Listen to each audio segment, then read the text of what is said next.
So did you all attend the Gita Jayanti festival here in the temple? No? None of you? I saw you in the Samamish temple for some time. Yeah. So I was outside. you were here? No. Okay. I was in Portland. Okay. Okay. Yeah, Vishwesh, you were there. Yeah, I saw you. Yeah. So that's a golden opportunity to recite entire Bhagavad Gita once in a year. So next year, don't miss it. Yeah. So Bhagavad Gita is such a hope-giving thing for our life that in our life, everybody goes through problems. Everybody goes through something or the other, you know. That's how the material world is designed. It's designed to be dukkhalayam and ashashvatam, a place of miseries and a temporary place. We want everything to be long-lasting. We want everything to be eternal. Whatever we do, whatever we accumulate, we want it to last forever. But that's not possible. So in situations like that, when we are disturbed by the material changes, these temporary changes, Bhagavad Gita gives us hope. Just like how Arjuna in the battlefield, before the battle started itself, he had to fight a great war within, because he's a great Kshatriya. But when he came to the battlefield and when Krishna places the chariot in the middle of both armies, and when he looks at all the Kauravas, his cousins, teacher Dronacharya, worshipable grandfather Bhishma Dev, he could not fight. His heart was overwhelmed with compassion, and there were so many thoughts that happened in his mind. So he had, before the actual war started, he had to fight a war within. And even when the actual war started, it was a great battle. It was not so easy to win. It was a great battle, and Arjuna and all the Pandavas, they won the war only because of Krishna. Otherwise, on the other side, it was Bhishma and Drona whose ability is unparalleled. Nobody can be equal to the strength of Bhishma and Dronacharya.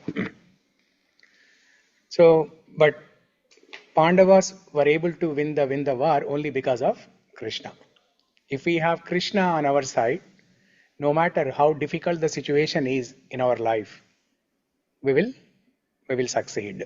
We'll pass through the situation and will not be disturbed. Whether the problem is solved or not, that's secondary. But we will not be disturbed by the problem. So there is a Dhyana Shloka from Bhagavad Gita, Gita Mahatmya from Padma Purana. These Dhyana Shlokas are written by Adi Shankaracharya. Adi Shankaracharya was the first person to write commentary on Bhagavad Gita called Advaita Bhashyam. So, and later on, many other commentaries came in place. But Adi Shankaracharya was the first person to write commentary. In fact, before Adi Shankaracharya appeared in this world, the Vedas were lost. The Vedas were lost, and irreligion was very predominant. And Adi Shankaracharya blessed Mother Earth with Vedic knowledge. So one such, there are many shlokas in that Padma Purana in the Gita Mahatmya section, where Lord Shiva glorifies Bhagavad Gita to Parvati Devi. And similar to this, there is a Bhagavata Dhyana Shloka also, where Lord Shiva glorifies Srimad Bhagavatam to Parvati Devi. So the very famous shloka from Gita Dhyana Shlokas or Gita Mahatmya is Sarvopanishado Gavo Dogda Gopala Nandanaha Partho Vatsa Sudhir Bhokta Dugdam Gitamritam Mahat. I'm sure most of you are aware of this shloka, right? Like oh, you don't know? Okay. Sarvopanishado Gavo Dogda Gopala Nandanaha Partho vatsa sudhir bhokta dugdam geetamritam mahat. Sarvopanishado gavo. All the Upanishads are compared to cow. Sarvopanishado gavo dogda gopala nandanaha. When you have a cow, what do? You feed the cow with some green grass and then you milk, right? Now to milk the cow, you need a cowherd boy. So who is the cowherd boy? Krishna, Gopala. Sarvopanishado gavo dogda gopala nandanaha. Gopala Nandana is our cowherd boy who milks the cow. And what is the cow here? All the Upanishads. Sarvopanishado gavo dogda gopala nandanaha. Now, when the milk is drawn from the cow, there should be somebody to drink the cow, to drink the milk, right? So Arjuna is that person who drinks the milk. Arjuna is compared to Vatsa, calf. All the Upanishads are compared to cow, and Arjuna is compared to Vatsa, okay, calf. The baby cow, calf, goes to the mother cow and drinks milk. Or any milk that is drawn by the cowherd boy, that is directly drunk by people like us. So we are compared to Arjuna. Okay, so we are in a situation to drink that nectarian milk from the cow that is milked by Gopala Nandana, Krishna. Sarvopanishado gavo dogda Gopala Nandana. Partho Vatsa, Partha is Arjuna. Partho Vatsa, Sudhir Bhokta. Bhokta means one who drinks, one who eats. Sudhir Bhokta. What is he drinking? He is drinking the milk. And how is that milk? Dugdam Geetamritam Mahat. Okay, Geetamritam. That milk is nothing but Geetamritam. Geetamritam Mahat. The great nectarian Gita Arjuna is drinking. Similarly, we are also, when we hear Bhagavad Gita, when we learn Bhagavad Gita, when we study Bhagavad Gita, we can also drink that nectarian milk from all the Upanishads, all the Vedas. Bhagavad Gita is a condensed version of all the Upanishads and Vedas. Sarva Veda Saram is Bhagavad Gita. So one such beautiful shloka from Gita Dhyana shlokas is this one. भीष्मद्रोणतटा जयद्रथजला गान्धारनीलोत्पला शल्यग्राहवती कृपेण वहनी कर्णेन वेलाकुला अश्वत्थामविकर्णघोरमकरा धुर्योधनावर्तिनी सोत्तीर्णा खलु पाण्डवैरणनदी कैवर्तक केशवा. Okay, somebody can read the translation. Vamshi, can you read the translation? Yes. In the battlefield of Kurukshetra, Bhishma and Drona were the banks. Jayadratha was the water. The king of Gandhara was the flower of Nilotpala. Shalya was the shark. Krupa was the flow. Karna was the big waves. Ashwathama and Vikarna were the deadly Makara fishes. And Duryodhana was the whirlpool. The river-like war was indeed crossed over by the Pandavas, with Keshava as the boatman. Yeah. Recording in progress.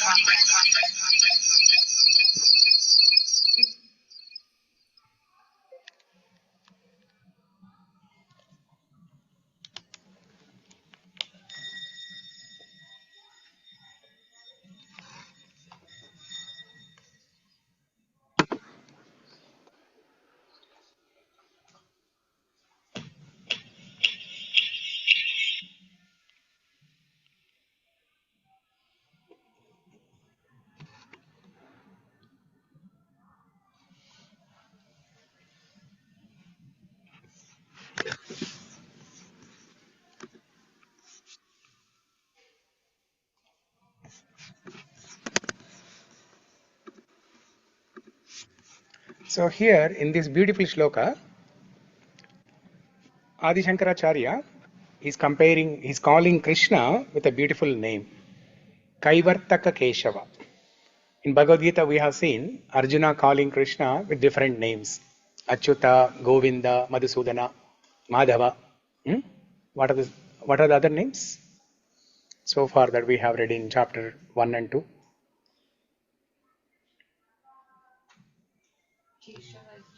Keshava, yeah. Rishi Kesha. I think that's all. So here Adi Shankaracharya is giving a beautiful name, Kaivartaka Keshava. Kaivartaka Keshava. Keshava that we know. The killer of Kesi demon is Keshava. And Kaivartaka means boatman. Boatman. Krishna coming as a boatman. That Keshava coming as a boatman and rescuing Arjuna. Where is Arjuna? Arjuna is in the Rana Nadi. Rana Nadi. Rana is the battlefield, Kurukshetra battlefield. Nadi is the river. Okay, so Arjuna is in the river and he is trying to cross over the river, go from one end of the river to the other end. But what are the challenges? The two banks, left side and right side, the two banks of the river, they are guarded by Bhishma and Drona. Now the banks, what's the speciality of the banks? The banks are there all along the river. Let's say the river is 10 miles long. The banks are there all along the river on both sides. That means Bhishma and Drona, their strength is immeasurable. Their strength is immeasurable. That's what Duryodhana says in the first chapter, right? He's comparing. In the first chapter, Duryodhana compares the strength of Pandavas and Kauravas. And in that shloka, Duryodhana says, Bhavan Bhishmascha Karnascha Krupascha Samitinjayaha Ashwattama Vikarnascha, something like that. So he says, on the Pandava side, there is Bhima, Arjuna, Nakula, Sahadeva, whereas our strength is immeasurable, led by Bhishma and Drona. That's what Duryodhana says. So their strength is immeasurable and it's as huge as the length of the banks. Okay, their strength is as huge as the length of the banks. That means Arjuna, wherever he goes, 1 inch left, 1 inch right, wherever he goes, he is attacked by Bhishma and Drona. Okay, not in the literal sense, but the situation is like that. Okay, on one side there is Bhishma and Drona guarding the Kauravas army, and then there is Jayadratha, who is compared to the water in the river. Jayadratha on the side of all these characters that are there in this shloka, the first 3 lines, they are all on the Kaurava side. So Jayadratha is the river in the water. And Gandhara Nilotpala. Who is this Gandhara Nilotpala? Who is this Gandhara? Shakuni. Okay. Shakuni is compared to Nilotpala. Nilotpala means blue lotus. Why is Shakuni is compared to blue lotus? Blue eyes. What's that? Blue eye. Blue eye? He has blue eyes? Afghan. I don't know. I don't know whether he has blue eyes or not. But blue lotus is an illusion. Okay? It may not exist for real. It's there in the poetry, it's there in the, it's there in the scriptures. But blue lotus may or may not exist. In spiritual world, for sure. But in the material world, you may not find blue lotus. Spiritual world, there are all kinds of colors. In spiritual world, there are colors that you don't even see in material world. In material world, we can only see Vibgyor and the combination of these Vibgyor. But in spiritual world, You cannot even imagine what is there. So Shakuni is compared to Blue Lotus. Blue Lotus may or may not exist. It's unpredictable. Similarly, Shakuni's character is unpredictable. Okay. The second you think that Shakuni is on your side, he changes his strategy. So he's very cunning, very clever. Huh? So he's the strategist behind everything in Mahabharata. So Gandhara Nilotpala. Shalya Grahavati. Graha is, what is Graha? Crocodile. Shalya is compared to crocodile. Now when there is a river or a lake or ocean or whatever, there are aquatics, right? Aquatics and all water animals. So there is a crocodile, Shalya. And Krupena Vahani. Vahani is the waves. Okay? Krupena Vahani. Karnena Velakula. Velakula is that whale. Whales. Timingalam. Okay? Whales. Krupacharya is compared to Timingalam or whale.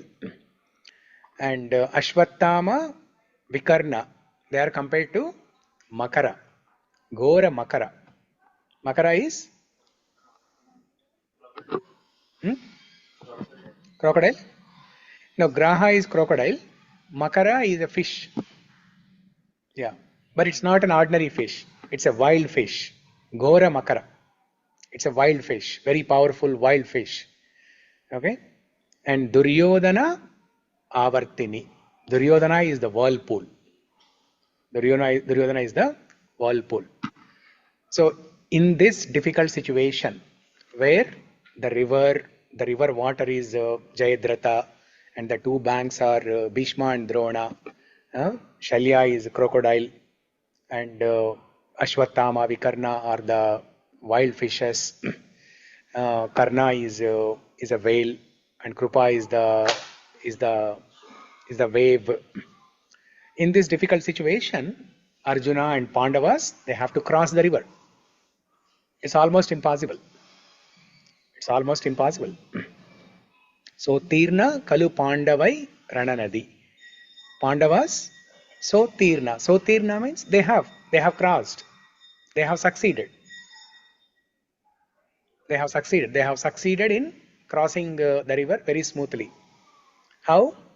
By the help of Kaivartaka Keshava. So, Krishna personally came as boatman and rescued all the Pandavas.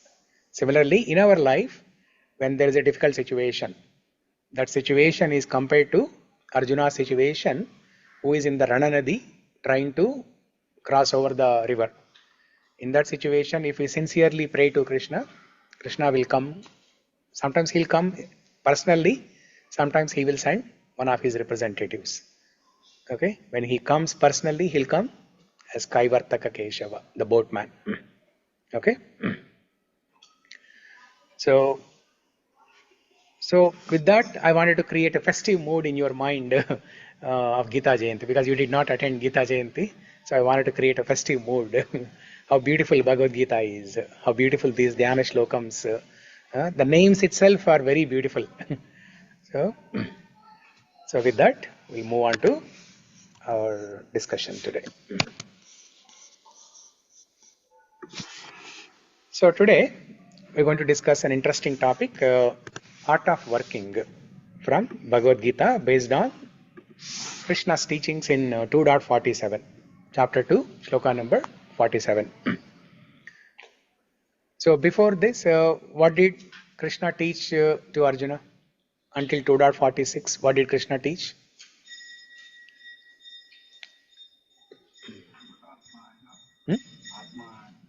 Atma Jnana. Okay. After Atma Jnana?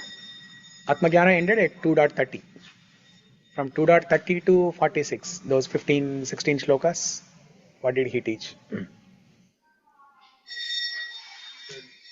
have to leave behind the sensory enjoyment, right? And then material opulence. Yeah. If you are too attached to those, then you will not be able to see the Lord, or Yes. so you are too attached to your sensory Sense enjoyment. enjoyment. Yeah. So that is what. So, Yes. Correct. So Krishna spoke about Karma Yoga. Okay. Krishna spoke about Karma Yoga. First he spoke about Sankhya Yoga, analytical study of matter and spirit. He gave detailed knowledge of soul from 2.13 to 2.30. About 16-17 shlokas he gave knowledge of the soul, Atma Jnana. And then based on that Atma Jnana, Krishna encouraged Arjuna to fight. And then Krishna spoke about Karma Yoga.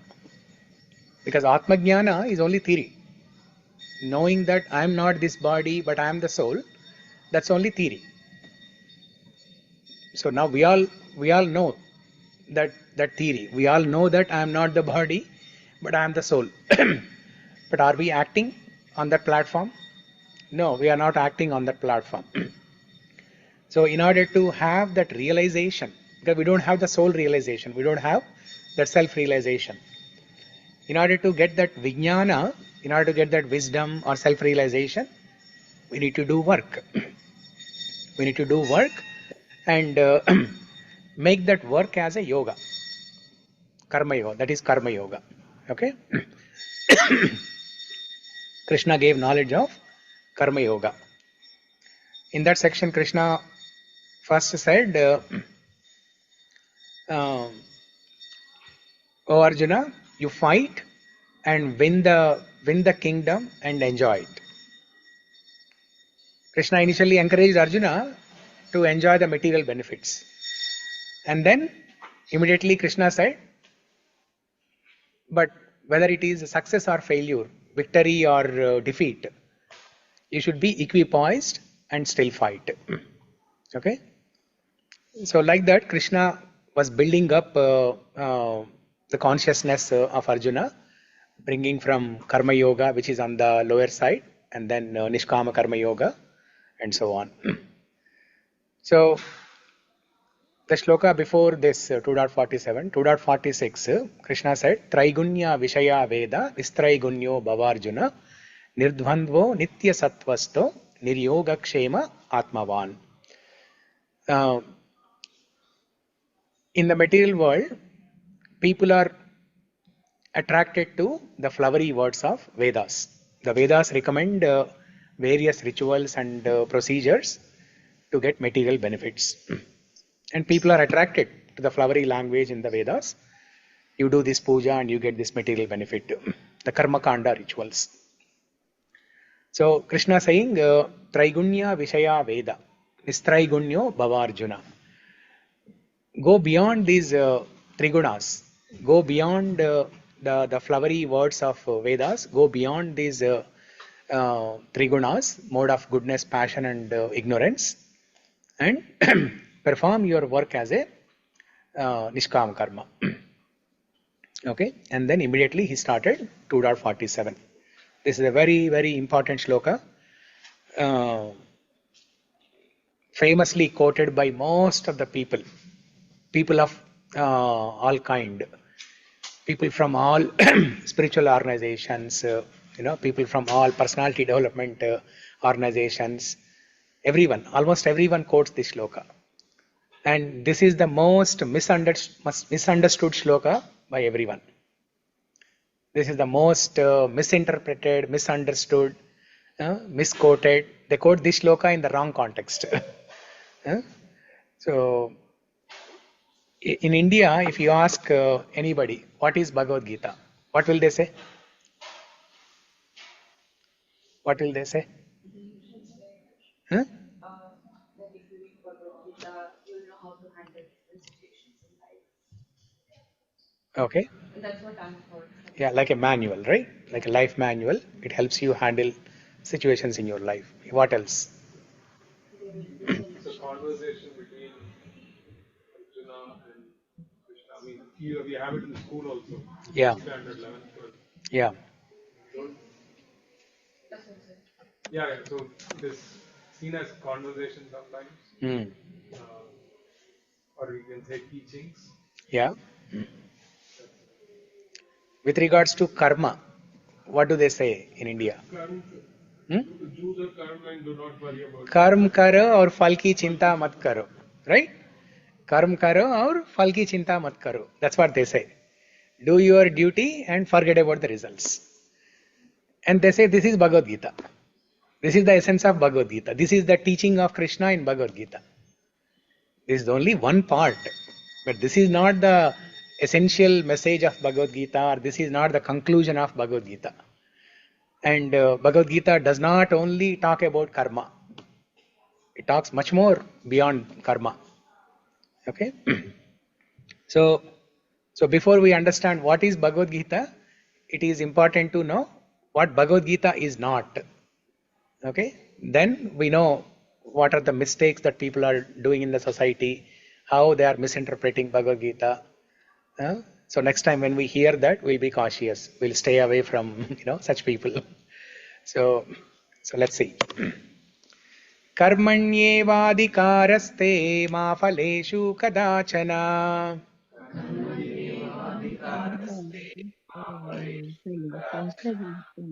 मा कर्मफलहेतुर्भूर्मा ते सङ्गोऽस्त्वकर्मणि.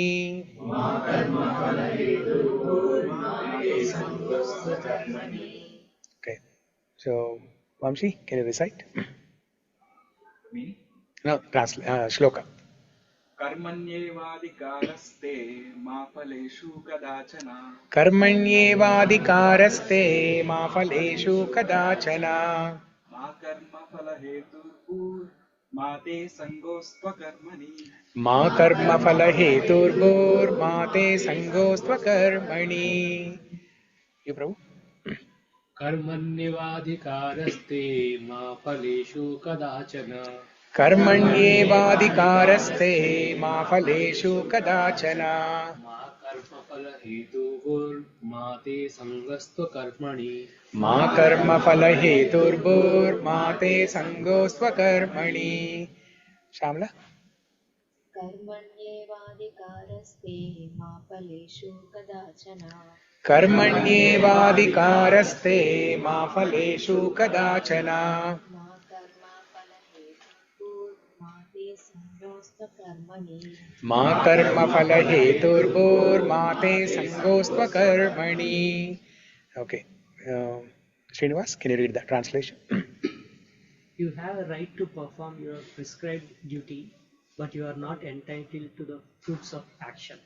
Never consider yourself the cause of the results of your activities, and never be attached to not doing your duty. Yeah. So before we go into the details of the shloka, the different parts of the shloka, and any other philosophical discussion and learnings from the shloka, let's talk about an example for this karmaṇyevādhikāraste principle. Can anybody tell what is the best example for this karmaṇyevādhikāraste principle? Think about some example from some scriptures. It can be Ramayana, Mahabharata, Bhagavatam, anything. Any character in the scriptures. Parikshit Maharaj. Parikshit Maharaj. How? So when he was cursed to die within 7 days, Yeah. I mean Takshak snake will come and bite him and he will die. He didn't fear about it. In those last 7 days, he completely devoted himself to the teachings of Sukadeva Goswami. Although his members, tried to save him by building, fort and all. Yeah. He never worried about it. He just did his duty, his work, and just left the results to the Lord. Okay.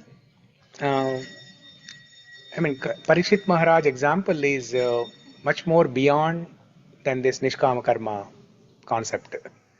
So it's on the platform of bhakti. Okay.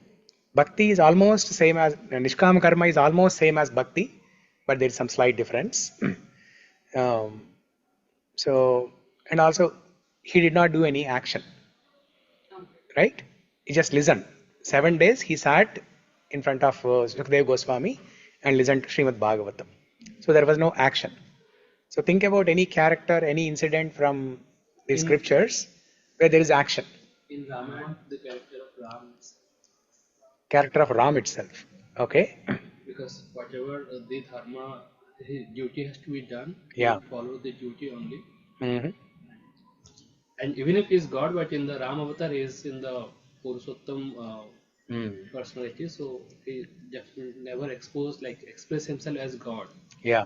and he just did all his duty. So Okay. Yeah, to some extent we can take that example, but I mean, it is very difficult to say that Ram performed Nishkama Karma Yoga or okay, other than Ram, other than the Supreme Lord. Bhishma Dev Prabhuji. Bhishma Dev. Yes, Prabhuji. Okay.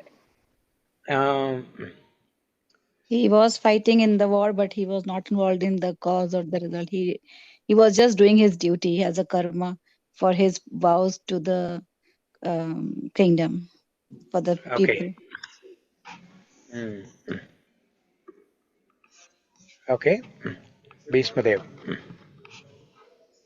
Also, he knows that they will not win in the war because Krishna was on the other side. Yeah. But he did his duty, being on the side of God. Okay. Yeah. Guru. Yes, that's a good example. Bhishma is a good example. But again, Bhishma's fighting on the war against Krishna and Arjuna and Pandavas is beyond Nishkama Karma Yoga. It's bhakti. Yeah, just like Parishit Maharaj. It is bhakti. So it's much more. Bharata. That is also bhakti. Yeah. Yeah. Arjuna? When he was given ethics by Lord Krishna, he just followed his duty of being a Kshatriya. Yeah. And he did his work, what action he had to take at that point, he did that. Yeah, because he listened to the karmaṇy evādhikāras shloka. Yeah. So, the one who did not listen to this shloka. Jatayu. Very good. Give a big round of applause to him. Yeah, Jatayu. See, what is karmaṇy evādhikāras principle? Do your duty, forget about the result. The result can be success or failure. Okay? Don't worry about the result. That means you should be ready to perform your action even if you know that you will fail. Jatayu knows that he will fail 100%. Jatayu will fail 200%, he will fail.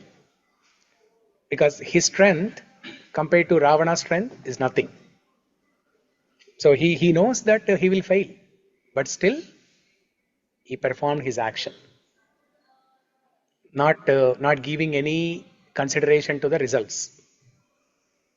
So that is the true example of karmaṇy evādhikāras principle. So I think in the entire Vedic literature, in all the itihasas, Puranas, Upanishads, etc., you can't find a better example than Jatayu for karmaṇy evādhikāras principle. So that's why I wanted to give you the example before we discuss, before we deep dive into the discussion. So you will see most of the times the examples are given in the midway or towards the end of the discussion. But if I give you the example right ahead, it becomes easy for you to understand whatever I am going to speak. And even if you don't listen for the next 30-45 minutes also, you got the entire essence of this shloka. So now let's try to understand this shloka. In case of Jatayu, it is not bhakti also. Yeah, because not a human body. So he cannot perform full devotion unless, unless the example of Gajendra, where Gajendra was a devotee in the previous life and he is continuing his journey in the current life. So Jatayu case was not like that. So, and without human body, you cannot properly perform bhakti. So it was a true perfect example for karmaṇy evādhikāras principle. So let's see what are the different components of this shloka. There are 4 components. Karmaṇye vādhikāraste, ma phaleṣu kadācana, ma karma phalahetu heturbur, mate sangost akarmani. Karmaṇye vādhikāraste. You have a right to perform your work. Adhikar. You have adhikar to perform your work. So when Krishna says adhikar, that means it's duty. Adhikar is not like, oh, I have the right to, I'm the boss, I'm the king, let me do it. So it's not like that. It's not in that sense.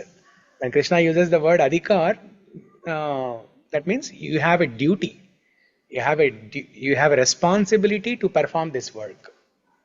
Okay, it is your duty. That's what Krishna is saying here.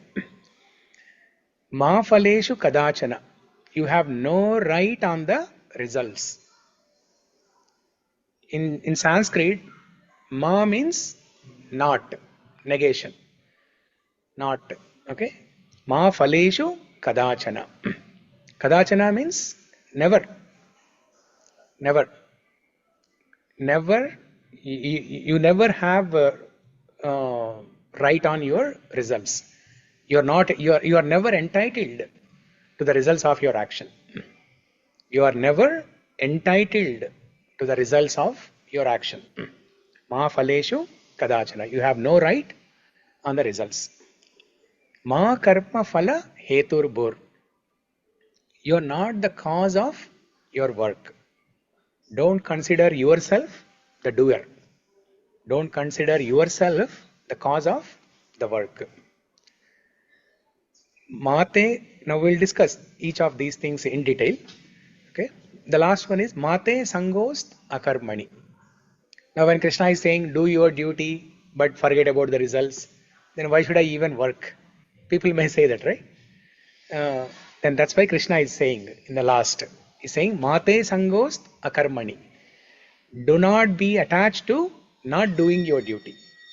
Do not be attached to not doing your duty. Oh, where did you get that book from? Last week, Lavanya. She gave to everybody, yeah? Bhagavad Gita Sloka recitation. Kids on the kids. She gave to everybody? Yeah. Oh, nice. Today only I saw at her home. Yeah, there was a Rama Abhishekam at her home. When I went there, I saw this book. It was all English shlokas. Very nice.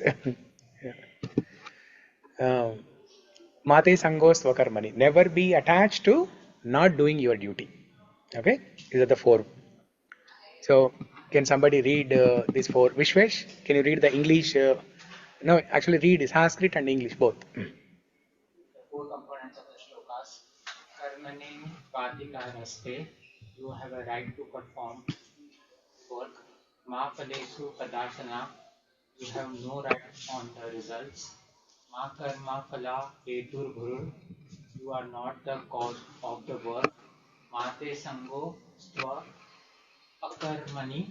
You not give up work. Your work. Yeah. So, karmaṇye vādhikāraste, you have a right to perform your work. So, there are 3 types of work that Krishna discusses in 3rd chapter. Okay. The 3 types of work are, 3 types of karmas are karma, akarma, vikarma. Karma or karma or sakarma. Both are same. Karma is any action that is performed as per the Vedic injunctions. Whatever is the do's, basically. Whatever is mentioned in the Vedas, that you do. Okay? And vikarma is the don'ts. The prohibited actions in the Vedas are the akarma. Sorry, vikarma.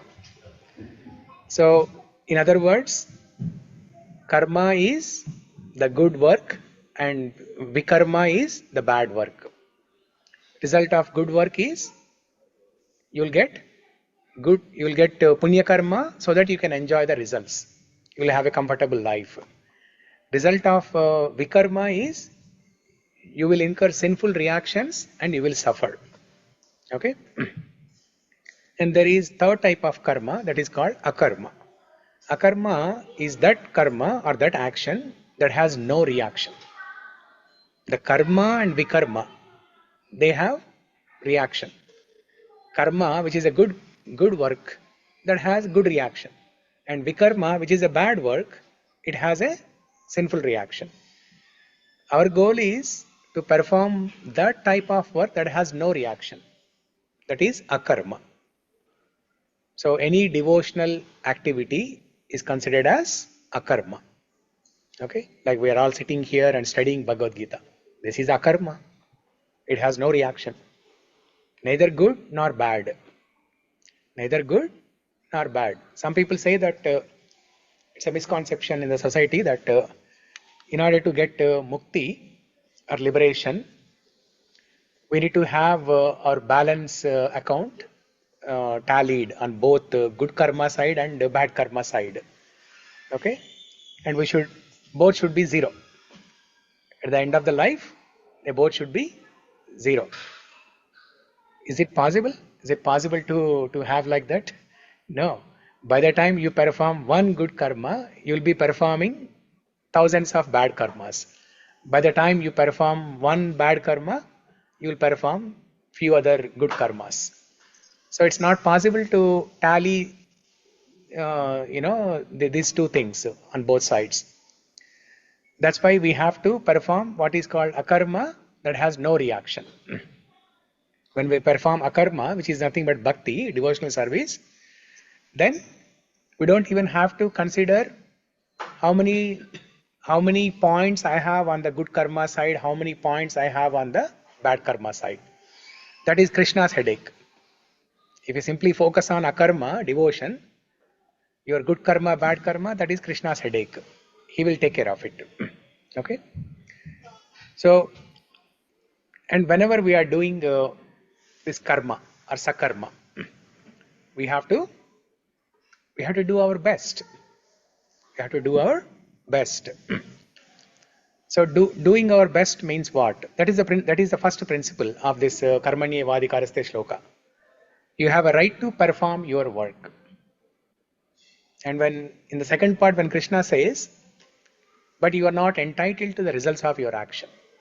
So somebody may say, okay, I am not entitled to the results of my action. Then why should I work very hard? Maybe just for the formality, just for namesake, I will just work. But I don't have to work very hard. I'll just work. No, that's not how we work. We have to give our best. We have to give our 200%. So, giving our best means what? Whenever we are doing any work, giving our best means what? Giving our best means there are three things: attention, awareness, and absorption. Attention, awareness, and absorption. Attention means attention to the details. Attention to the details of work. So just like how a mother, when she is taking care of the child, she gives attention to each and every detail. Each and every inch of the movement of the child. The child is moving left, the mother knows about it. If the child is moving to the right, the mother knows about it. If the child is sneezing, mother knows about it. Anything, any small thing the child does, the mother knows about it.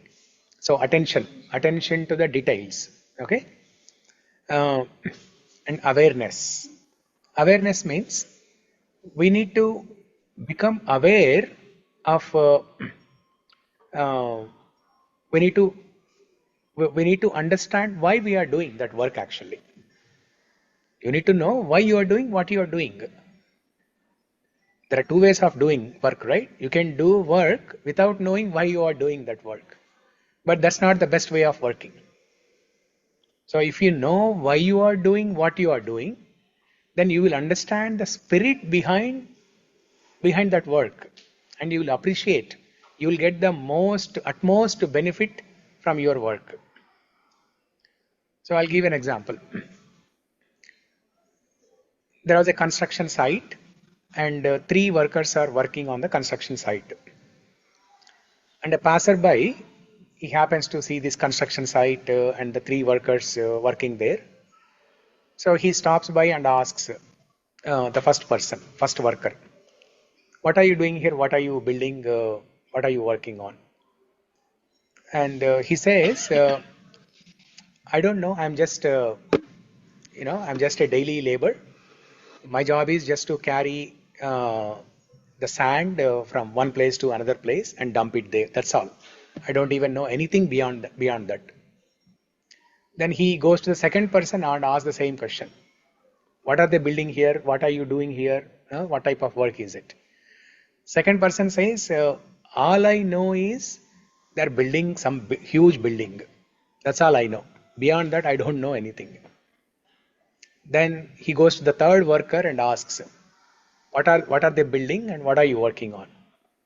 Then this third person says, they are building a beautiful temple here, and I'm very proud, very happy to be part of this service. I'm very happy to be part of this construction team that is building a temple for the Lord. So now, look at the consciousness of these 3 people. They are doing the same work, but their awareness is different. Their awareness of the work is different. When you have the complete knowledge of the work that you are doing, when you know why you are doing what you are doing, then your motivation is different. Now here in the case of these 3 workers, the motivation for the third worker is very strong. Even if he is sick, he may be motivated to go and work. Whereas the other 2 workers, they don't know the complete details. The first worker is the lowest, consciousness. He does not know anything. He is just carrying sand from one place to another place. So his motivation is very low. He's not very inspired, very encouraged. He thinks that okay, one day I don't work. What's the big deal? I will lose one day labor. That's okay. And like that, he will continue to miss doing the work. So he will not take it very seriously. He will think that if not this work, I can go to a different site in a different place and do the same type of work. So there's no commitment, there's no dedication, there's no sacrifice. So that person may not get the most out of it. The second person, he has half knowledge. He has half knowledge. He knows that there's a building, there's a huge building that's coming up, but he does not know that it's what it is being used for. So we should be like that third person. We should have complete awareness of the work that we are doing. So awareness, and then absorption. Absorption like that of Arjuna. Arjuna's concentration, absorption is very, very strong, exemplary. So there were many incidents from Mahabharata demonstrating Arjuna's absorption. Absorption means the concentration, the power of concentration. How you are completely involved, absorbed in the work that you are doing. So now you look at these 2 pictures and you understand everything. So these are the 3 factors that we need to show when you are working. Even though Krishna says in the second part, you are not entitled to the results of your work, still we have to give 200%. We have to do our best. Okay. Ma phaleṣu kadācana. You have no right on the result. So we talked about this Jatayu example. So Jatayu knows that he's going to die. He's going to die.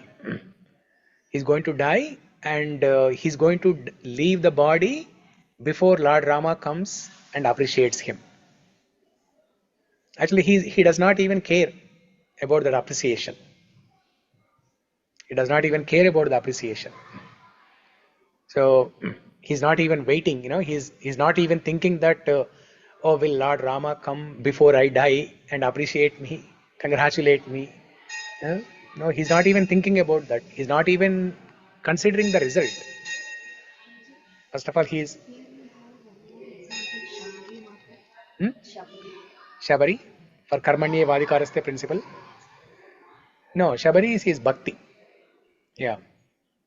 So Shabari's guru, one day he instructed her that if you please Lord Rama will come and give his darshan to you.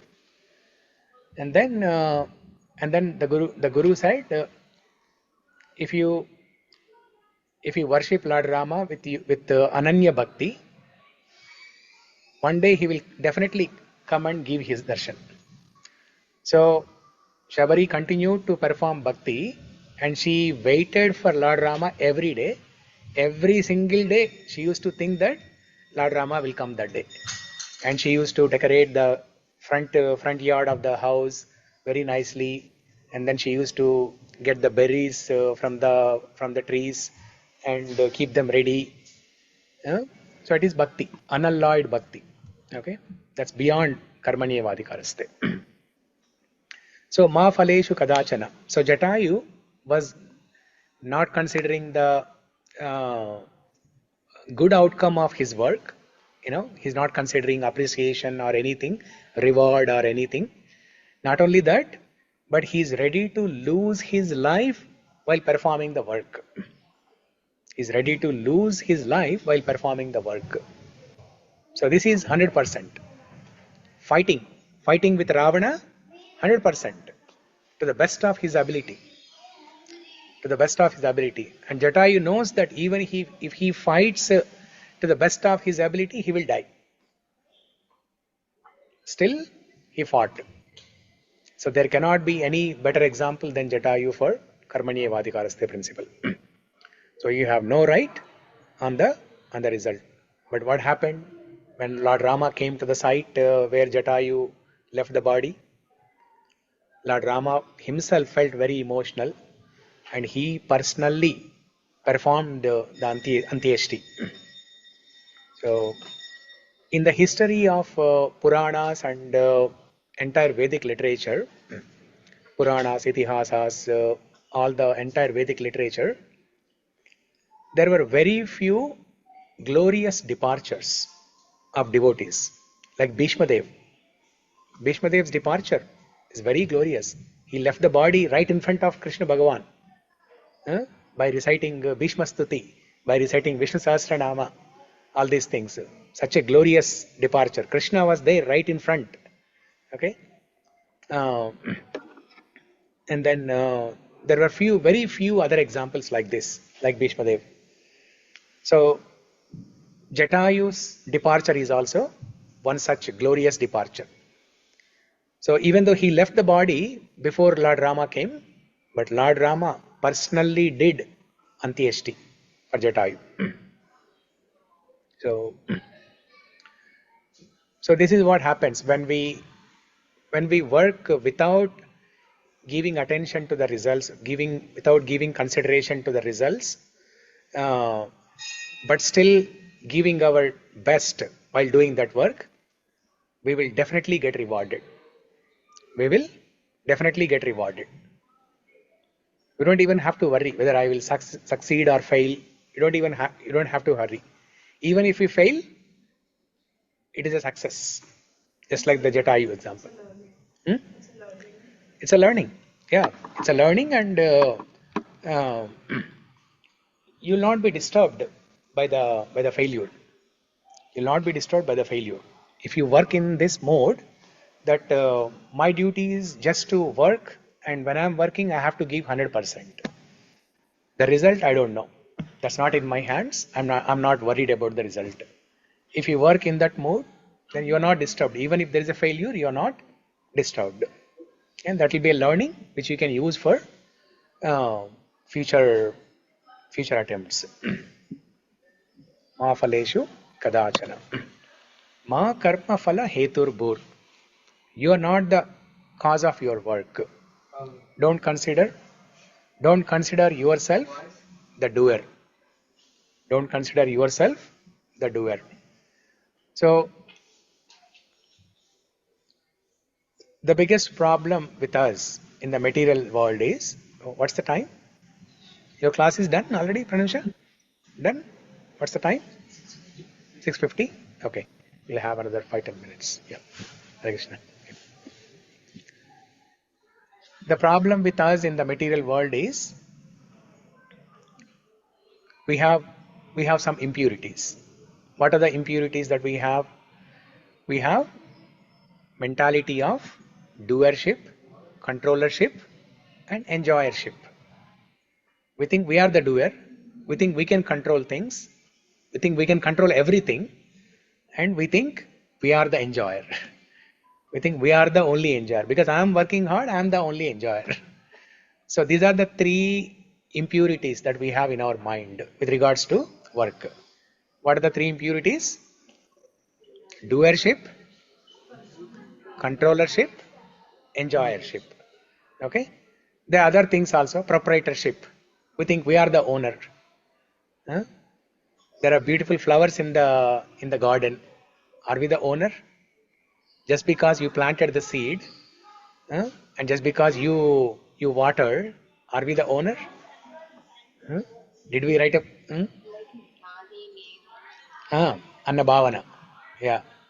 So nene karta karma kriya, karta karma bhokta, anni nene. So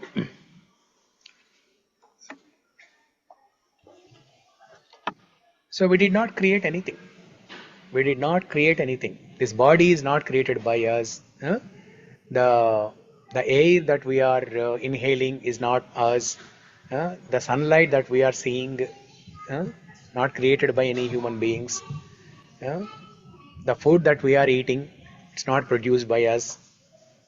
Everything comes from the Lord. Then how can we claim ownership on this? How can we claim proprietorship on this? And if you don't own, how can you claim to be an enjoyer? Only when you own something, you can say you are the proprietor. You are the enjoyer. But when you don't own anything, you cannot be the enjoyer. So if you are not a proprietor, you cannot control things.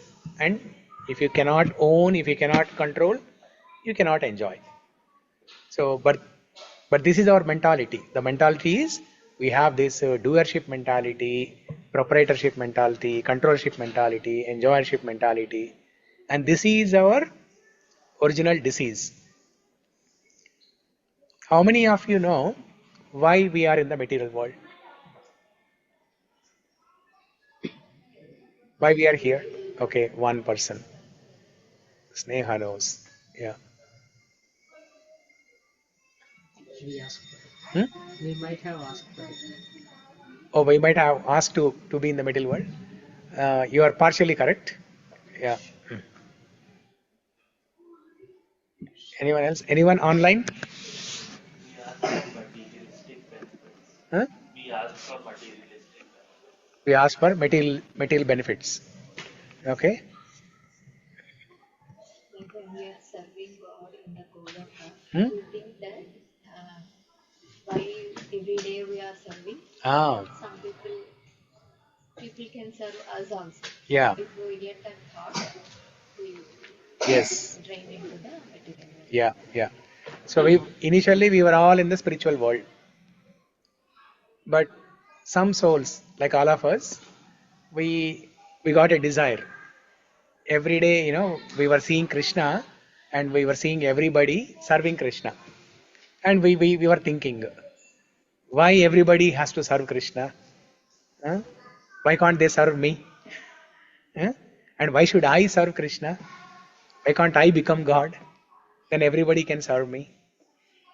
So we got this thought. Curiosity. Mind is curious, right? So we got this thought. Then as soon as we got this thought or desire in our mind, Krishna sanctioned it, tadastu. And then and then Krishna sent us to the material world. You wanted to become God, right? Okay, become God. I will give you everything.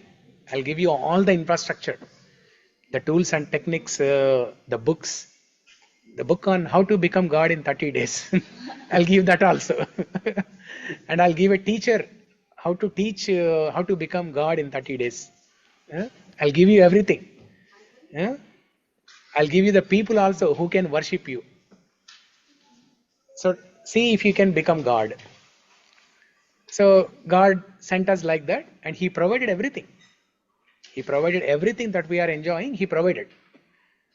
Are we able to become God? Are we able to control things? Are we able to, if we drink water, let's say you drink 2 liters of water, you cannot even control and stop going to attend nature calls. Then what control we are talking about? We cannot control anything. We cannot even control our wife. So what to speak of controlling, bigger things? Cannot control ourselves. We cannot control our mind. Yeah, that is anyway difficult. Controlling mind is anyway difficult. That's why husbands think maybe controlling wives is easier, but they figure out that controlling wife is more difficult than controlling the mind. So we cannot control anything because we have not created anything. We don't own anything. We don't own anything. That's why we cannot control anything. So any work that we do, there are 5 factors that are involved. All the time we think that we are the only doer, right? But in every work, there are 5 factors. There are 5 doers. There are 5 doers. In order to complete any work, there are 5 doers, 5 factors that are involved. Panchaitani mahabaho karanani nibodame. In 18th chapter, Krishna describes what are these 5 factors. Panchaitani mahabaho karanani nibodame. So let's look at what are those 5 factors.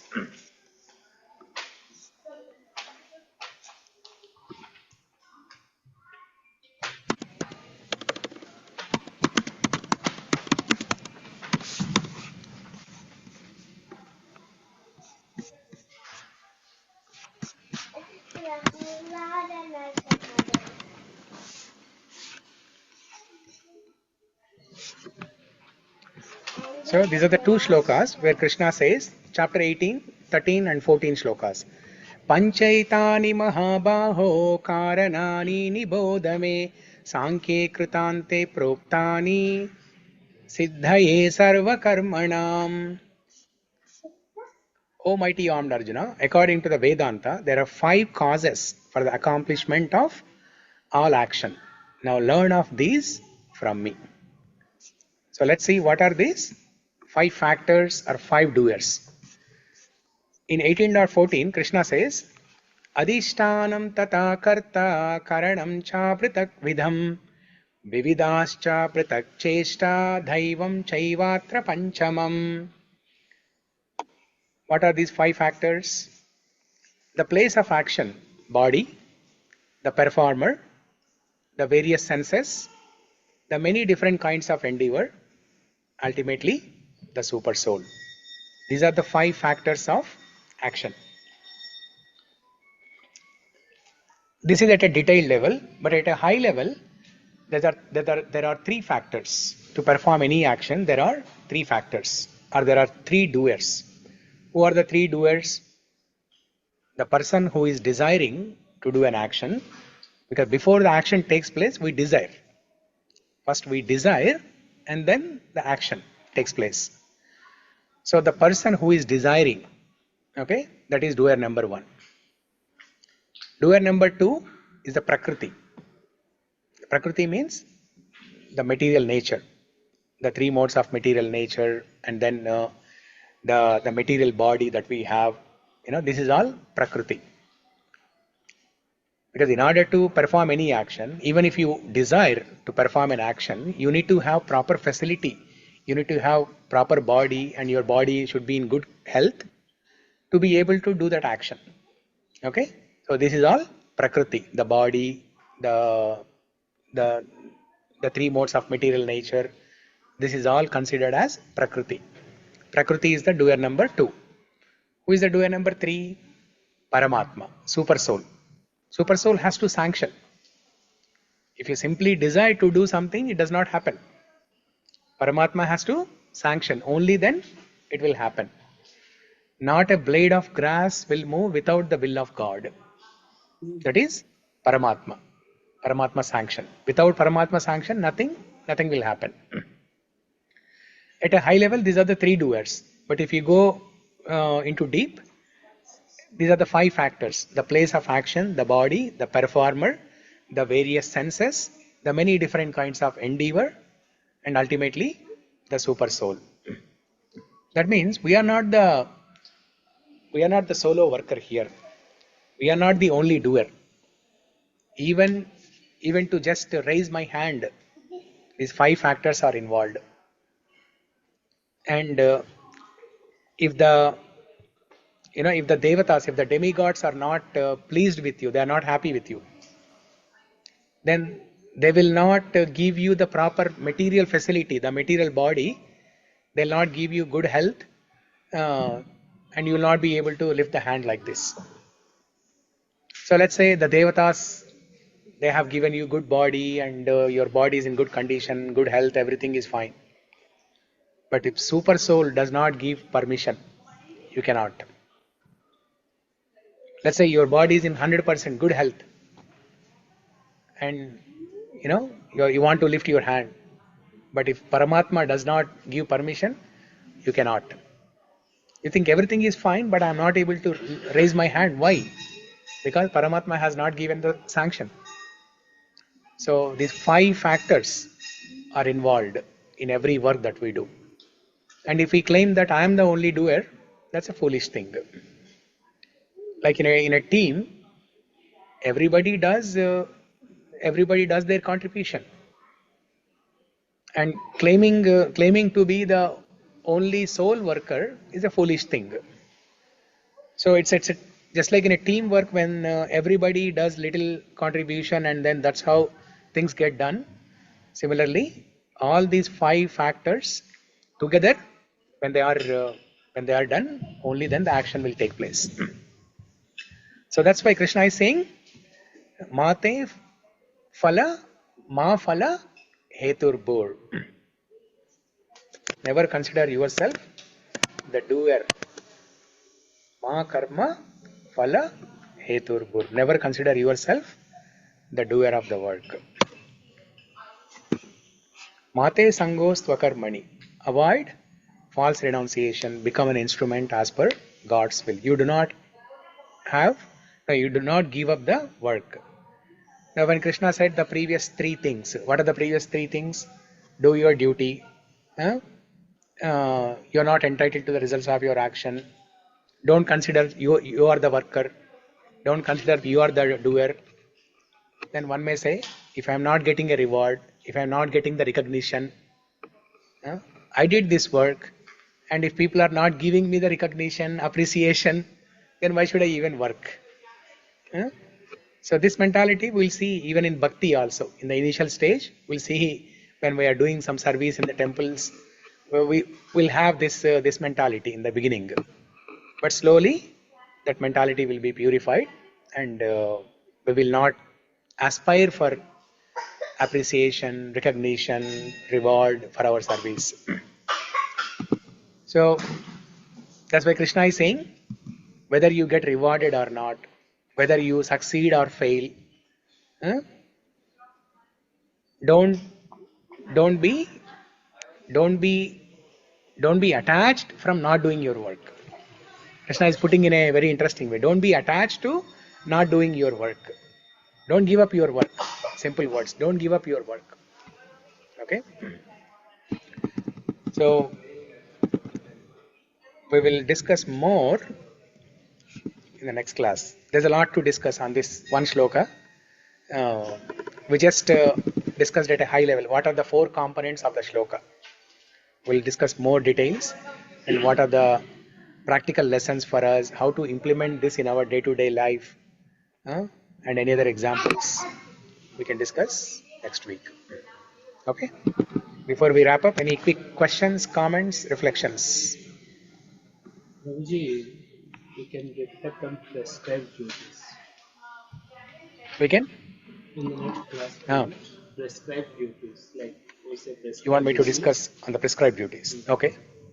Yeah. Okay. Anything else? Okay, sure. Yeah.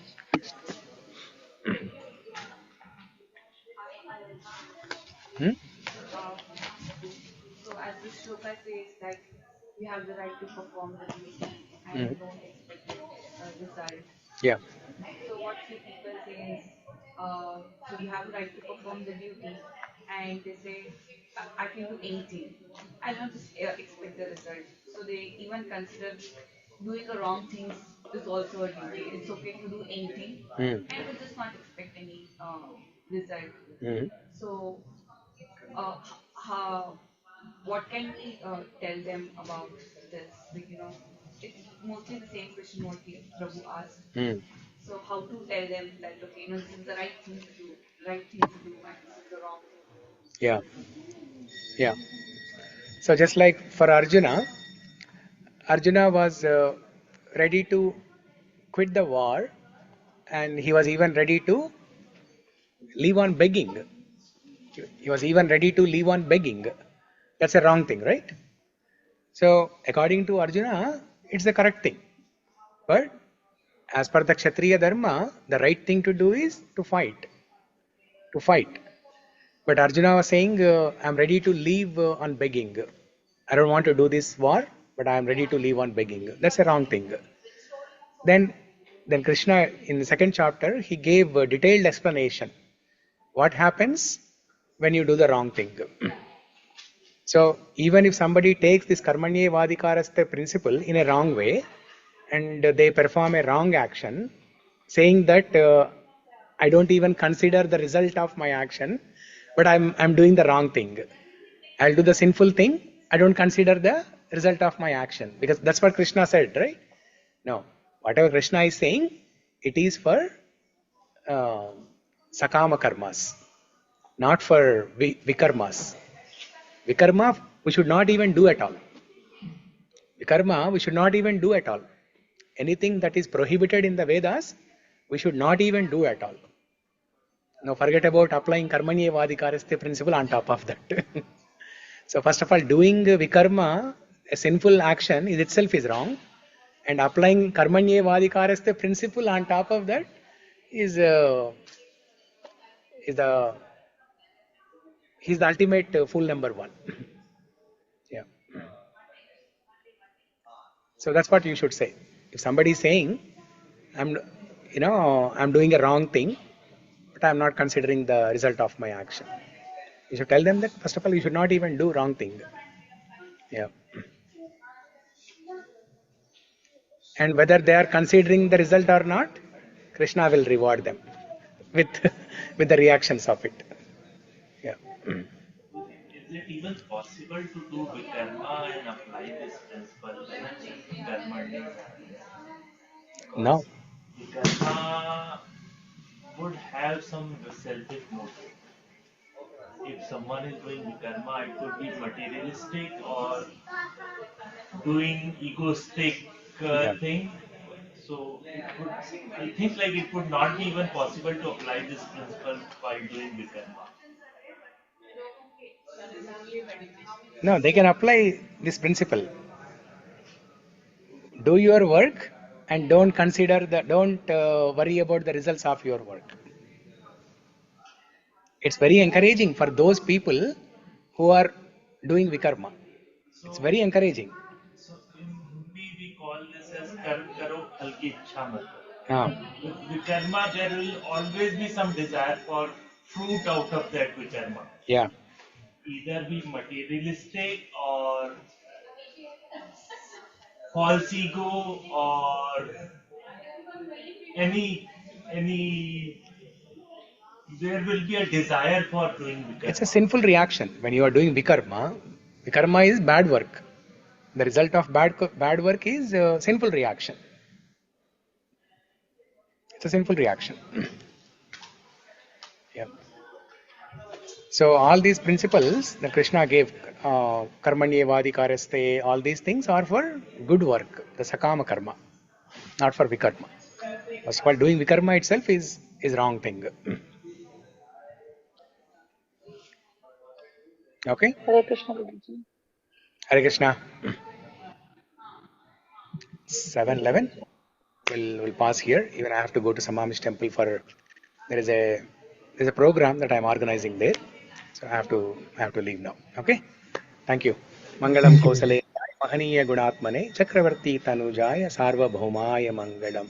Grantara Srimad Bhagavad Gita ki jai. Srila Prabhupada ki jai. Okay, we'll see you all next week. Okay? Hare Krishna. Hare Krishna. Hare Krishna. Hare